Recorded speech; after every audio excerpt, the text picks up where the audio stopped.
beloved, Boss Mike, Cervera. Sa litrato ngayong gabi, si Ayan Senator... o, si Bato na nagtatago, nagpaparamdam mga kababayan. Kasi sabi ni Trillanes, pwede nang sibakin yan. Ngayon o, si Bato, yung kalbo, nagpaparamdaw po. Ayan o, nagpaparamdam o. Biglang nag-post ng litrato ngayong gabi si Senator Bato de la Rosa na ilang linggo nang walang paramdam sa Senado. Ang DILG, minomonitor daw ang galaw ni Bato. Nasa Nako. frontline ng balita. Lagot ka Bato, yung DOJ daw, at saka ano ha, DILG. Minomonitor na yung galaw mo. Ayop o. Mon Gualvez. Nako. Pasado alas 7 ngayong gabi nang biglang mag-post sa Facebook sa Senator Ronald Bato de la Rosa ng kanyang litrato habang may kalong na sanggol. Nako, kita nyo? Ano yan? Anak ni Bato?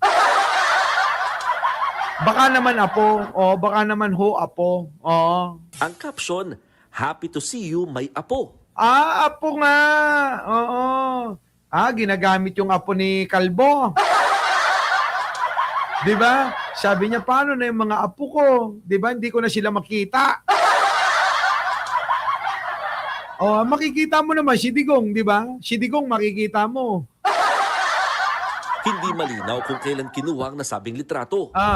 Pero mahigit isang buwan nang hindi nagpapakita sa Senado o maging sa publiko si Senator Bato. Kasunod ito ng mga impormasyong nakatakda ng ilabas ng International Criminal Court o ICC ang arrest warrant laban sa kanya. Kaugnay pa rin ito ng Crimes Against Humanity na parehong isinampang reklamo kay dating Pangulong Rodrigo Duterte na nauna nang nadala sa The Hague, Netherlands. Si De La Rosa ang hepe ng Philippine National Police sa administrasyon ng dating Pangulo. Pero kahit wala pang warrant, kumikilos na raw ang Interior Department. Nako, yari ka Kalbo. Ay. Bato, yari ka dyan. Sigurado ka na dyan. Siguradong na yan daw. Oh.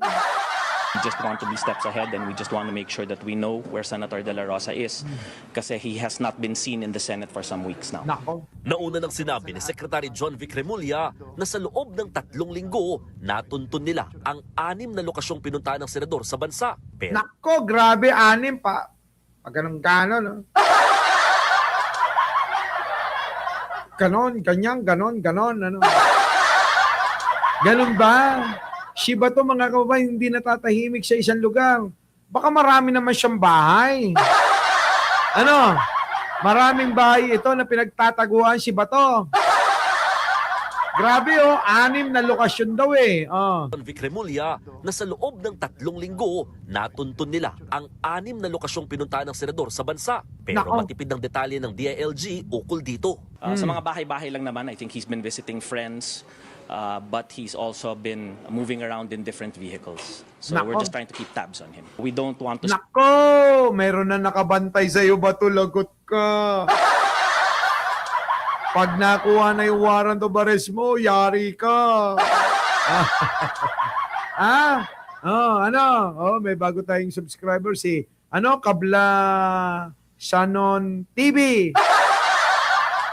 speculate as to what his purpose is in these moves. Sa kabila Ano ka ba? Siyempre natatakot yan. Ano pa bang purpose niyan?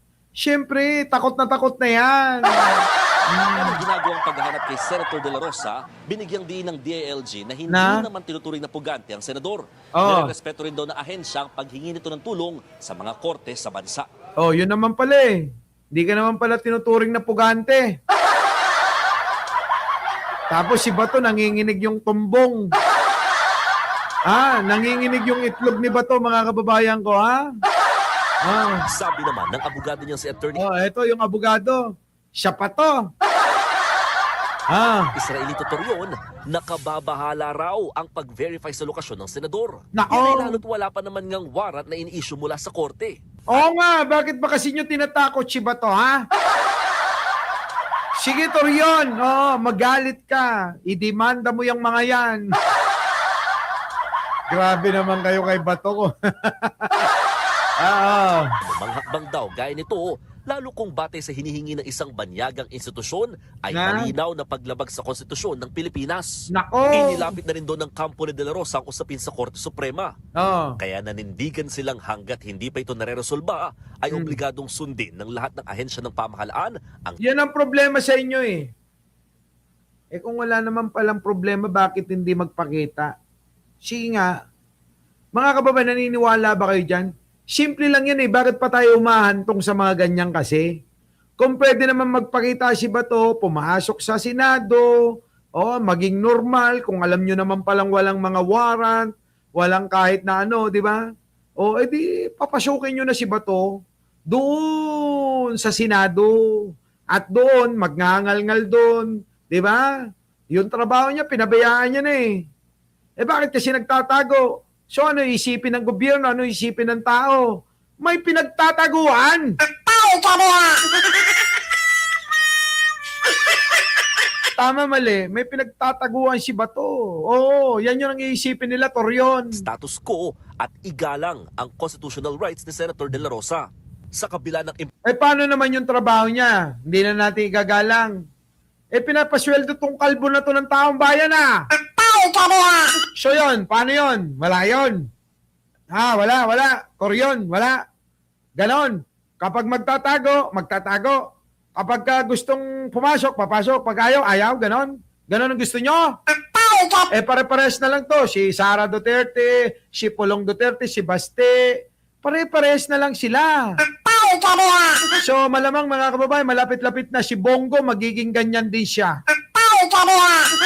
So lahat kayo, pare-parehas na kayo. Mga hinayu pa kayo, pinapasweldo kayo ng tao, hindi kayo nagtatrabaho na maayos. Nakaw pa ng nakaw si Sara nyo. Di ba no? Hirap no? Ultimo TV, ultimo camera, pinagkakakitaan. Kininayong. influensya ng senador bilang dating hepe ng PNP, kampante naman ng DILG na gagampanan ng Philippine National Police ang kanilang tungkulin sa posibleng pag-aresto kay Bato. Lagot ka, Bato. Aarestuhin ka talaga. At ang aaresto sa'yo, si Trillanes, yung request mo. Di ba, no? Request niya, di ba si... go ahead, Mr. Trillanes! Yun, ang aresto sa... Ewan ko na lang kung di mag-viral yan. Eto, buti pa to. Palakpakan naman natin ang susunod nating tatalakayin. Oo. Mayroon pong... Meron pong pamasko si Sherwin Gatchalian kay Pangulong Bongbong. Pasok! Naman ang magiging Christmas gift ko sa kanya na magandang budget na hindi na magkakaroon ng ghost project, budget na alam niya kung nasaan yung project at alam niya gaano kahaba yung infrastructure, budget rin na ang mga kababayan natin pwede nang pumunta sa mga government hospital libre, wala nang babayaran. At more classrooms, of course, and more education support. So, para sa akin, this is my personal opinion, Nympha, magandang budget. I'm very happy, at least for now. No? Hopefully, wala namang major changes pagdating sa BICAM. At least for now, magandang budget. Pero, kung ma-assure natin na hindi na mauulit yung mga corrupt practices, I can assure you, hindi na mauulit yun. Nako. Ayan ganda ng pamasko po ni Senator Sherwin Gatchalian kay Pangulong Bongbong dahil nga po mga kababayan ay sigurado daw po ito hong budget ay wala hong anomalya. Sabi po ng buting senador na si Sherwin Gatchalian. Sa kanya po galing yan mga kababayan Nako, eto na. And yung good budget, sir, ay yung Senate version. Well, ayoko naman pangunahan ni mga counterparts natin dahil nako, kayo naman iniintriga nyo pa Parang sinasabi nyo na pag sa Congress, lalo na kapag ka ang speaker si Martin ay nako, may pagnanakaw na naman Para bang pagka ang speaker si Martin, mga kababayan, nagkapobya na yung mga tao. Para bang pagka speaker si Martin, nako, may nananakawin na naman. Di ba? Siyempre, nagtrabaho rin sila. Oh, playing safe mga kababayan, sumagot si Sherwin. Playing safe!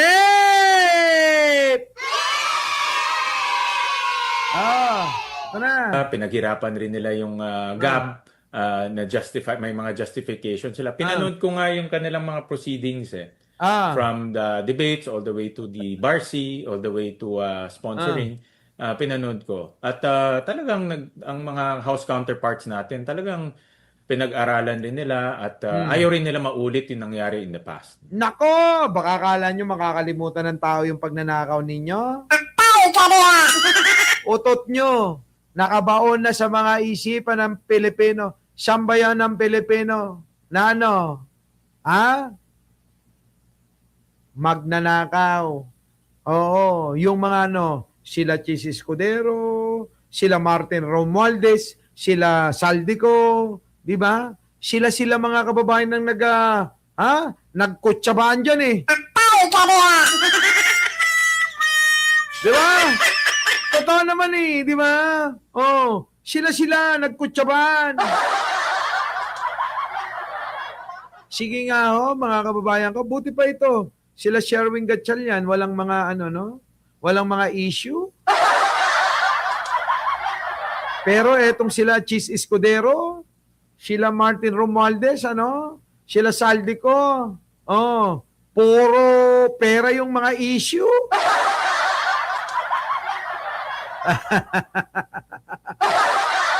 Uy, anong Alma Kawili, Takero, Yuhu, nandiyan ba? Nandiyan ba si Takero? Nanonood dyan, tawa lang ng tawa yan. Di ba? Di ba? Balik ka kay Ninong. Ninong ni Takero. Ay, nako. Game. Ito na mga kababayan ko. Maganda to. Kasi mga kababayan, sinigurado na ho nila na talagang maiwasan na ho yung pangungurap, yung bang mga corruption ba. Di ba? At sa pamumuno nga po ng Senado, mga kababayan, maganda daw pamasko para kay Pangulo dahil sigurado na walang magnanakaw na katulad ni Sara, ni Martin Romualdez, Chis Escudero at ni Saldico.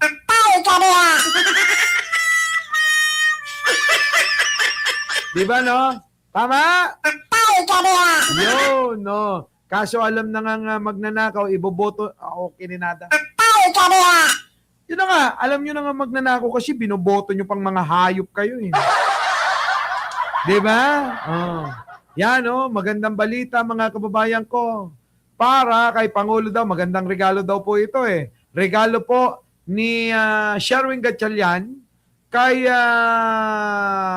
Manong Bongbong. Ito na. Yan naman ang magiging Christmas gift ko sa kanya.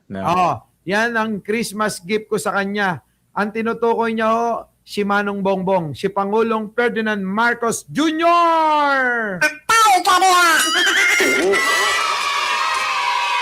Diba?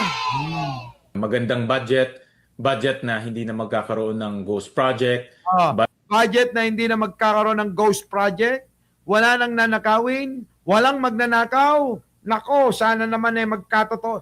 Wala. Mga magkakatotoo yung mga panalangin ko.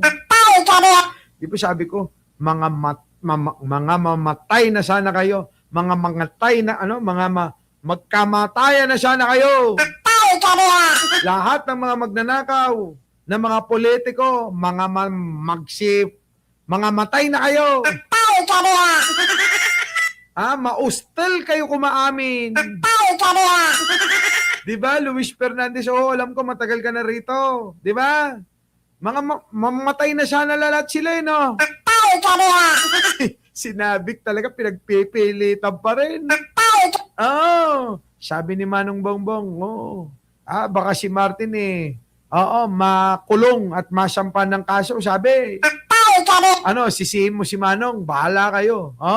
Budget na alam niya kung nasaan yung project at alam niya gaano kahaba yung